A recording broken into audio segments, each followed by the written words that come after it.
So guys, Nigerians have reacted so much about the way President Tinubu conducted himself during the just concluded conference in Paris. Other leaders of the world were seen making case for their own country. But our president was not seen. He was even given a slot to speak, but he was nowhere to be found. And honestly, Nigerians have expressed their disappointment. Just listen to this yourself. Financial summit hosted by French President Emmanuel Macron last week continues to generate mixed reactions. President Tinubu attended the summit alongside other African leaders, including South Africa's Cyril Ramaphosa and Kenya's William Ruto, among those seizing the opportunity to present their country's challenges on a global stage. While some analysts have commended Tinubu's outing at the financial summits, others have argued that the president rather kept a low profile and lost an opportunity to secure financing that would support the country's ailing economy. Tinubu, however, held an interactive session with Nigerians in Paris, where he encouraged the promotion of unity, stability, and economic justice for all. Nigeria belongs to all of you, all of us. Our diversity is an asset if we know how to use it for our prosperity. Born of the same father, in the same house, except living in different rooms. We must promote unity, stability, and economic justice for every one of us. Well, the president revealed during that interactive session that the removal of petrol subsidy was not contained in his inaugural speech on May 29th, but he summoned the courage to say full subsidy is gone. He also broke his silence on the suspension of the CBN governor, stating that the nation's financial system under Emefiele was rotten. After that session, Tinubu left Paris for the United Kingdom on a private visit, eliciting more reactions from Nigerians. Let's take some tweets. Well, this is from Bayo Nonuga, who wrote, after a successful Paris outing, President Tinubu off to London on private visit. President Bola Tinubu on Friday concluded his official trip to Paris, France, during which he had an outstanding participation in the summit for a new global financing pact hosted by French President Emmanuel Macron. Well, Ojo in response wrote, successfully outing. He traveled all the way from Nigeria to France just to attend banquet and eat. He even hung around until the summit was over to snap pictures. This is so embarrassing. A first summit for that matter. He was even given a slot, but he chickened out at the last minute. Well, Nathan wrote, does a president of a country have the right to privacy when using taxpayers' money? Don't we deserve to know what he is going there for? Well, Nefertiti wrote, 3 speakers of Nigerian descent were scheduled to speak. Tinubu, Ngozi Okonjo-Iweala, and Akin Adesina. They had different topics. Tinubu chickened out at the last minute. Nigerian ambassador had to represent him in a live session. So Tinubu could not deliver a keynote address or a closing remark. Well, she further stated that how is snapping photos with Nigerians in Paris any type of achievement? Senegal and Zambia already struck deals to restructure their $6.3 billion debt at the summit. So I need to start seeing the benefits of Paris' trip to Nigeria. Did we sign any bilateral or multilateral deals? Well, during the summit, an interaction between Kenyan President William Ruto and French President Emmanuel Macron about the need for global taxation went viral. The Kenyan president called for a new financial architecture where power is not left in the hands of a few people. We need a financial transaction tax at a global level where even countries like Kenya pay. We do not want anything for free. You will pay more eventually because you have a bigger economy. We will pay commensurate to our economy. And we want those resources controlled not by IMF and World Bank. Because IMF and World Bank, you have the final say. We don't have no say. We want another organization of equals, where you have as much say, because you pay as much as we do because we also pay. That's the organization we are looking for. And that is why we are saying we need a new financial architecture where governance, where power is not on the hands of a few people. Well, Rufai, Dr. Abati, Nigerians are waiting to see, a video clip like this from President Bola and Tinubu. I guess that's where the outrage is. I mean, I don't know if we have that video. I haven't heard anything from their handlers at this point. But another story that was going out there on social media was the fact that he was also scheduled to speak. I believe it was at the Ensuring More Reliable, Comparable Information and Data Summit, and he was absent there. So, I mean, you can understand why people are outraged as well. People are outraged at the fact that the president traveled to London after that summit. Rufai. I think part of the president traveling to London after the summit, I'm really iffy about that, because he said he was going to return earlier and all of a sudden then to London.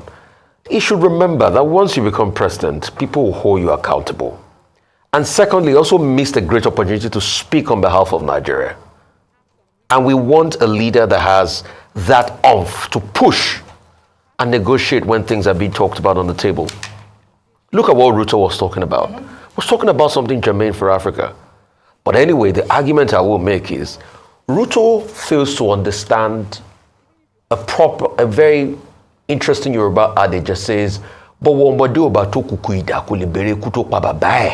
what it means is if the child is not strong enough to hold the butt of a knife, you can't ask who killed your father. Africa will always be shortchanged except our leaders do right for Africa. Well, that is why he's asking for a separate financial architecture where they'll all have a say. You don't ask for it. You take it. How do you take it? Yeah? You take it with economic empowerment of your continent. Look at what Modi is doing in America. Signing deals. America welcome Modi because they respect him, because they see India as a veritable partner. The West doesn't still see us that way because we're not pushing our weight in terms of economic development. And that's why, rather than just asking, nothing will happen. But I'm happy about other African leaders. I would have wished that our own leader, made those bold statements. Look at the likes of Hichilema of Zambia. Look at the things they were able to say.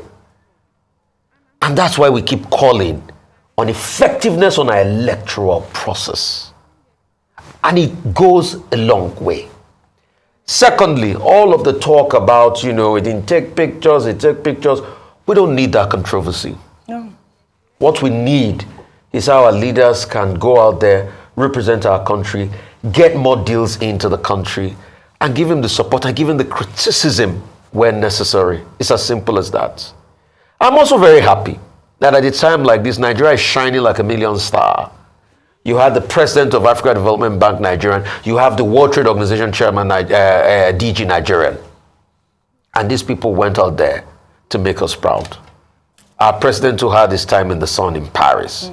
But what we're saying is, the unseen words, the most deals that are done by the words not said.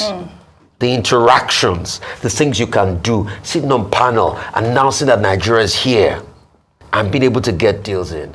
But except Africa stands tall on its own, we'll never be able to get anything done. And there's one story I think I particularly missed because I have to yield the floor now. All right then, Dr. Abati. Okay, first, I have a slightly different view. When you were introducing the subject, you said President Tinubu lost an opportunity to play big on the global stage. That's not to play big, to secure. Secure deals. Okay, that's what you said. Yeah. To be specific, but that is not true. It's factually wrong. When President Tinubu went to this summit in France, we were told that he met with other world leaders. That was specifically stated in a statement by his spokesperson, Mr. Dele Alake, to attract investment to Nigeria. He was quoted as having made the statement that to ignore Nigeria will be perilous for the universe. He secured, of course, investment promises from Afrexim Bank, Professor Benedict Urama, who said that, look, they are already building a specialist hospital through Afrexim Bank in Abuja, but Afrexim Bank is committed to doing more for Nigeria. Also, the president of the European Bank for Reconstruction and Development, he met with her, and she herself also promised that, look, the EBRD is prepared to do business and invest in Nigeria. And President Tinubu, reminded her that, look, consider us a major stakeholder in this development process. Now, every country makes its own sovereign choices, designs its own programs. President Tinubu's handlers, for one reason or the other, may have designed their program in that particular manner. I think that will be overstating the matter by comparing statements made by Ichilema, who was able to get a deal with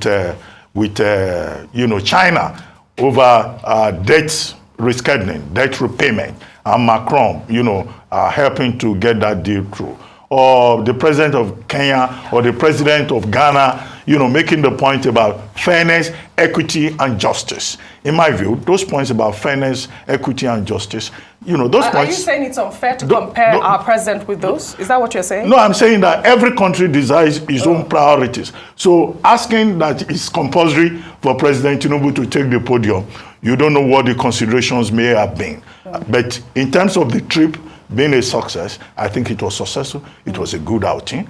And I think another part of it, during the panels, Nigeria was represented in one of those panels by the Nigerian ambassador to France. It's not as if we were voiceless there. But what people want is to see President Tinubu also being quoted as having spoken like President of Ghana or President of Kenya. Don't forget also, this is his first major international outing as president. So we don't know how they planned the program. But I think it was also good that he took time out to engage with Nigerians in the diaspora. It's a traditional thing that, Nigerian presidents do when they go abroad, to remind the Nigerians in the diaspora that they are major stakeholders at home. They've not been forgotten, and I think that he should do more of that, because what you will discover is that Nigerians abroad, they are even more concerned about what is going on in Nigeria, than even some of us that are here. However, what the president said there with regard to Emefiele, I'm a bit uncomfortable with that. The president goes to an international forum and he says, the financial system was rotting under Emefiele. I mean, I thought what we were told is that Mr. Emefiele is in custody with the DSS and that he's still being investigated. Now, the president's word, carries a lot of weight. That will amount to, the president almost unilaterally subjecting Emefiele to a trial. Absolutely. And he was telling his audience that under Emefiele there was multiple exchange rate. Many of you could not send money home. I think, the president should just stay strictly on the part of the rule of law. If Mr. Emefiele is being investigated, all that the president needs to say is to say that, look, the rule of law will take its course. But to go and pull him down, publicly like that, I think is a bit somehow. Then, of course, he made the point that fuel subsidy was not in the speech, that, he added it himself. Well, in any case, there's no big deal about that, in my view. After all, the Buhari administration extended the fuel subsidy regime till the end of June 30, okay? And the provision in the 2023 Appropriation Act of about 3.3 trillion will not go beyond June 30. So even if he said fuel subsidy is gone, then he wasn't saying anything really extraordinary. What people can say legitimately is that, before all these steps that have been taken, we should have worked out the interest of the poor people of Nigeria first. Now that everybody now is saying exchange rate has gone up, fuel subsidy has gone up. Yeah, I even hear, as I told the Rutus. No, it's fine. Don't say that. Okay, I shouldn't say it. In any case, he has gone to off your mind type of we are told he has now gone to London. Okay. But we have also been reassured that he will be back before Salah. So we hope that, that promise will be kept. But let's cut him some slack. Where it goes wrong, though, will come with sledgehammer. Yeah, so these are my views. That is the point. A lot of analysts are saying either we should cut him some slack or the deals that you have just quoted were not strong enough. Who says they are not strong enough? Well, that's those are analysts, and they have a right to speak. I mean, it's everywhere. They are economists. So they're not Twitter analysts. This is the point. They're not Twitter analysts. 140 word intellectuals. Rufai, I think you remembered something. So I remembered something. Yeah. I thought, this was what I remembered I wanted to say. I think the president should not have gone there to say that he reneged against his aides and he decided to announce subsidy is gone. Mr. President, you don't know the hardship you caused a lot of people by not listening to your aide. You have no idea the pain a lot of people have been plunged in. I know it's courage, but courage without planning is dangerous. All right. Because it plunges people into untold hardship and the economy has not recovered from it. I don't think it's right to have been able to say that. I think it should have been thought through.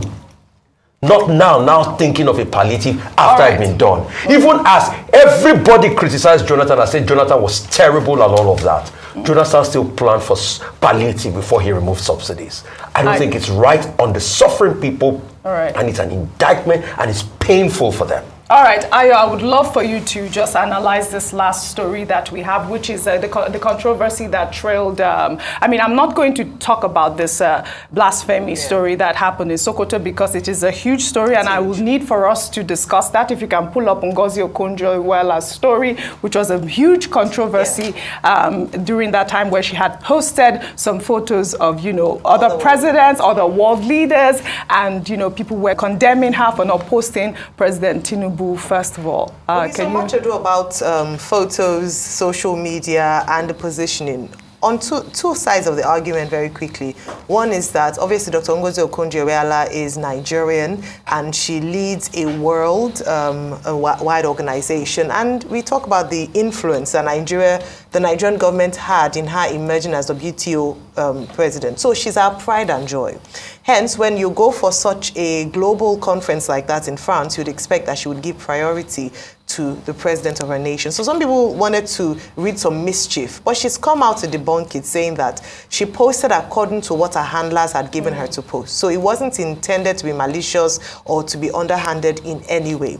I do understand the concerns of patriots who are saying, put us on the national stage, we should come first, this is your country, you should be proud of us, but not in a second stage of pictures. I do understand that. But also I would ask that in the same way that we've been asked to give the president or cut the president some slack, also cut her some slack. Yes. She has a lot of countries she's working with and a lot on her plate. So arranging of pictures or the order of pictures should not be forefront of her, of her issues. However, you would understand in diplomatic terms, you want to showcase your country and be proud of your country in terms. So maybe going forward, she would always remember to put her president's picture first to douse tensions. Just wait. Right. Well said, Ayo. So, guys, you have seen it for yourself. That is why INEC was supposed to have allowed Nigerians to make their choice. Let me know what you think about this in the comment section below. Please don't forget to subscribe to my channel and turn on the notification bell. Thank you.